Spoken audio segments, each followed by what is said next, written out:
বিগত দিনে যেভাবে ট্রাক মালিকরা একত্রিত হয়ে আন্দোলনে এসেছিল, তাই আজকে টনক লড়েছে প্রশাসনের মোহনপুর ব্রিজ নিয়ে বা বীরেন্দ্র সেতু নিয়ে।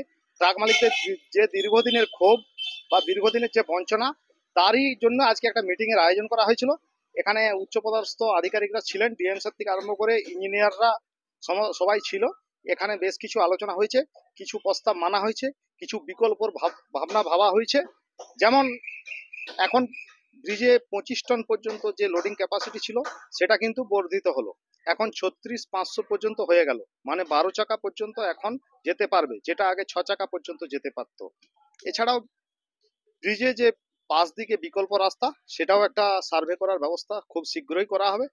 এছাড়া ব্রিজের দুই দিকে যাতে গাড়িগুলি সঠিকভাবে ওজন নিয়ে মাল নিয়ে যায়, তার জন্য বিকল্প ধর্মকাটার ব্যবস্থাও, সেটাও একটা প্রস্তাব করা হয়েছে। ব্রিজের দুই প্রান্তে দুটো কাঁটা বসবে, সেখানে গাড়ি ওজন হবে এবং সঠিক ওজন অর্থাৎ 36,500 ওজন পর্যন্ত গাড়িগুলি এখন আপাতত ব্রিজের উপর দিকে পার হবে।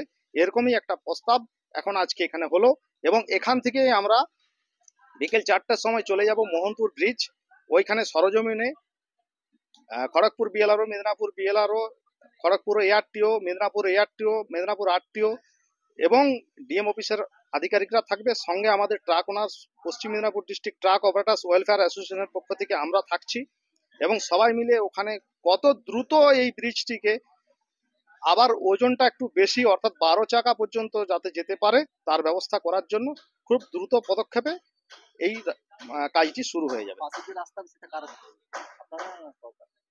ব্রিজের পাশে যে বিকল্প রাস্তা, ওটা আপাতত রাস্তা সার্ভে হবে এবং আমরা প্রস্তাব দিয়েছি সরকার জমির অনুমতিটুকু দেখ, আমরা বাকিটা নিজ খরচে করে নেব।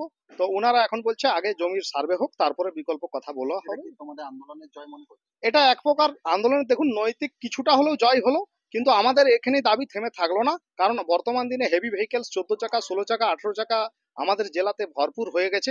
আমরা চাই আপাতত 12 চাকা পর্যন্ত ট্রাক মালিকরা রিলিফ পেলো এবং আগামী দিনে যাতে এই 12 চাকা, 14 চাকা, 16 চাকা, 18 চাকা ট্রাক মালিকরাও রিলিফ পায় নিচের রাস্তা করে দিয়ে।